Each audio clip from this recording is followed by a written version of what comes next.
Building a business is not easy, especially now.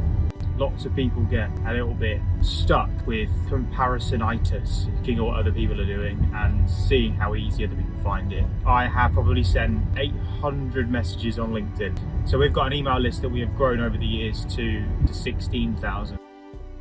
Good morning guys, welcome back to another video. And today what I want to kind of give you a little bit of an update on is like last week I spoke about kind of like the tactics of growth. I want to kind of give you an update on that and kind of where we're at and what we've been doing.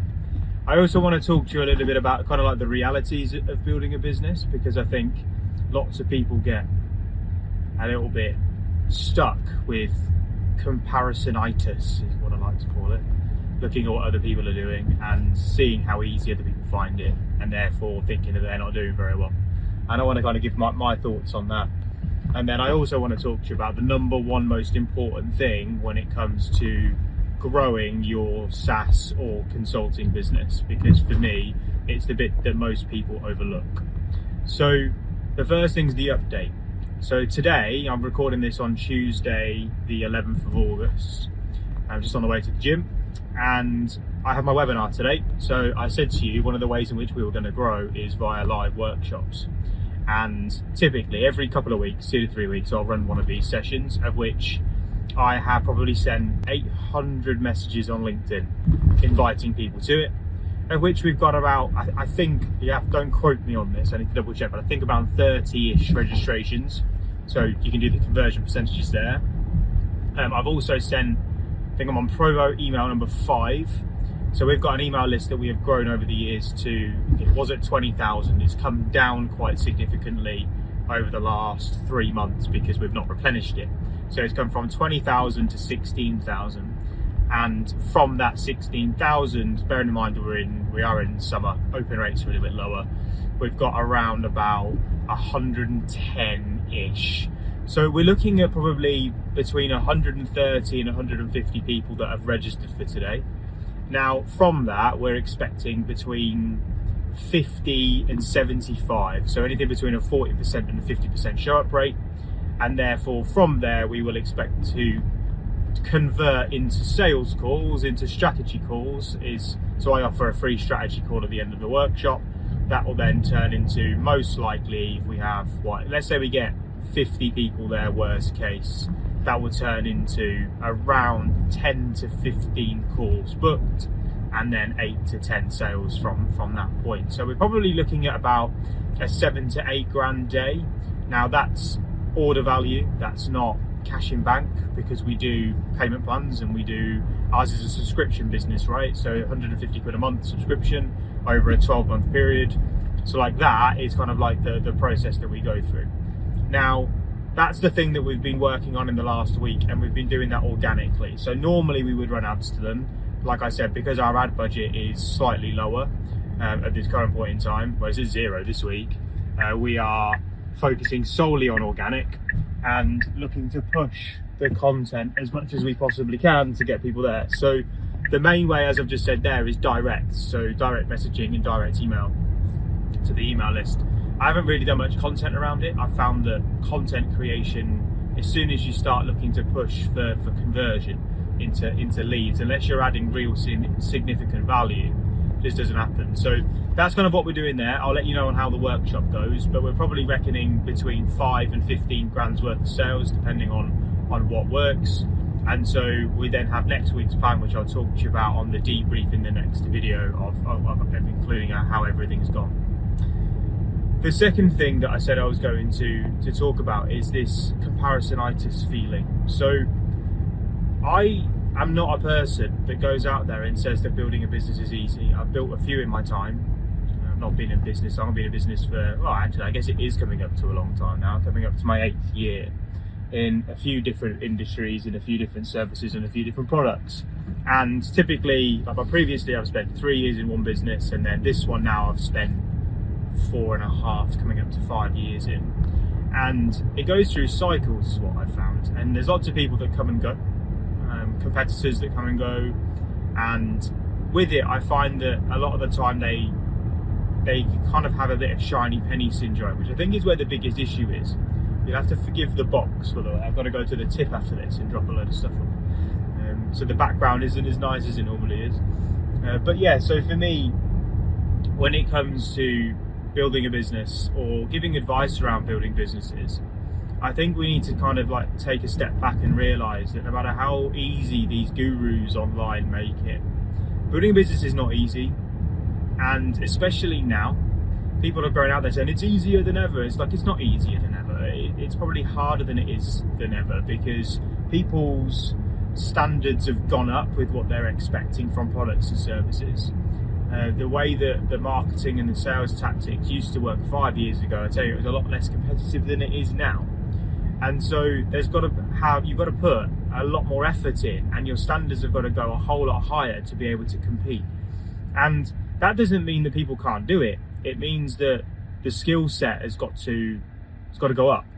And this is something that I've been working on myself. You'll notice that these videos, as an example, are now being edited. I said that I was going to edit them. I looked into video editing, and I cannot video edit for shit. Like, not a chance. So I've gone out there and I found a really, really good young lad who seems to be pretty damn good at the moment with his editing.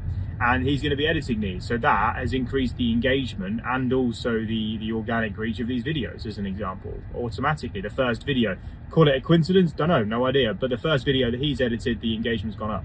That is no shock to me. It's kind of what you expect when you look to improve your skill set. So like that is a prime example just in the last 2 weeks of where I've acknowledged a gap that I've got, and I've looked to fill it because I don't have to pay a huge amount of money and I can fill it. That's the big reality check there. And so like I look at where everybody else is in business, and where I look at people that may be seen as competitors to ours, and I look how much they're killing it, look at their launches, and I realise what people don't realise is how much time I spend working with these people. And nothing bad to say about any of them, and I'm not going to name any of them either, but when you go behind the scenes of these businesses, you all realise that everyone's got their own problems, everyone's going through their own stuff, own shit, and the fact that we don't talk about it is the thing that then causes this big gap and this big issue for so many people that are struggling right now. And so with it, one of the things that I just wish that people would realise is that nothing's perfect, nothing's easy, nothing is straightforward. It all takes work. It all takes different levels of focus in certain areas to be able to improve. And so if you are struggling, realise that is okay, because it is. And the quicker you realise that it's okay, the quicker you'll be able to take that first step into whatever the objective is that you're looking to work on. All right.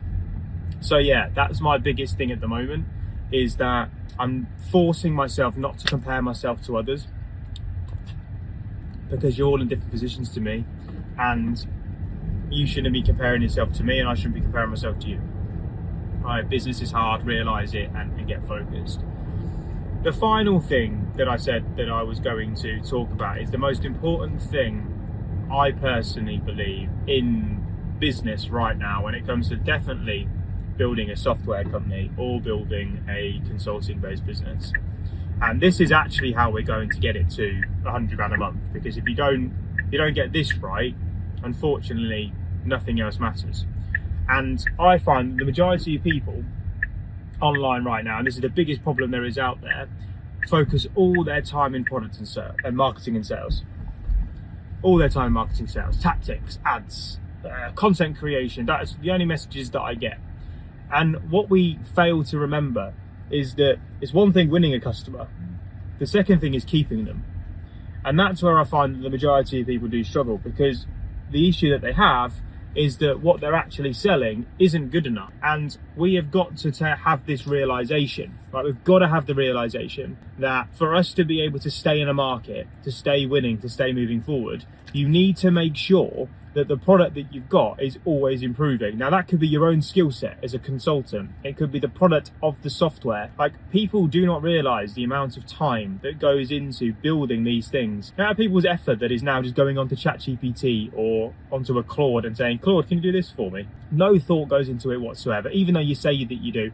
If you're honest with yourself, no thought goes into it whatsoever. There's no time that goes into it. And you therefore wonder why people aren't happy when you're going in and delivering a consulting service and and what you've sold to them isn't matching up to what it is that they're getting and receiving. So as a consultant, we've got to skill up. We can't rest on our laurels. We've got to make sure that we're getting better. When it comes to product, like, realize and understand the commercial aspect of what it is that your product does. The amount of people that are still going in there, even though they're saying that they're not selling in a features and benefits format, they still are. It's like, oh, I do 12 coaching hours, or with the software, it does this, it's got a webinar feature, it's got an email marketing feature, it's got this, it's got this, it's got this. People don't care. You can get features anywhere. You can get these tools anywhere for very, very small costs. The best people that win in this arena, in consulting or software, are the ones that understand the commercial benefit. So basically what I mean by commercial benefit is actually like the outcome that product or that consulting is going to deliver. Because if you don't nail that and use that language, people, they just gloss over it. It just goes straight over their heads because they don't care enough. And so we need to make sure, and this is something that I'm focusing on so much at the moment, is that every single part of our product, every single part of my consulting is productized and at the best standard. Because I know that when people then come in and they work with me directly, or they work with our software directly, they will have their expectations met, number one, but then blown straight past, because the way that we sell it is great, but when they come in and experience it, it's a whole different level. Which is why in the consulting business, as an example, when people come and work with me directly, the results are so fast, because it's, you do this, then you do this, you do this, you use this, you use this, you use this, and you use this, and it's all linear, it's all step by step. You cannot get it wrong. It is at such a standard that it is impossible to get wrong as long as you follow it and you ask for help and you're stuck. Like, I have built that. That has taken years to develop and get it to that point. It's not been something that I've done overnight. Every single week I have been looking at the way to improve the service or the product. And in business, we seem to build a product, then we go, right, but now we need to market and sell it. And then all of our time goes in marketing and sales, that we forget the fact that our product, after about 3 months, 6 months, 9 months, is being left behind because there is other things coming into the market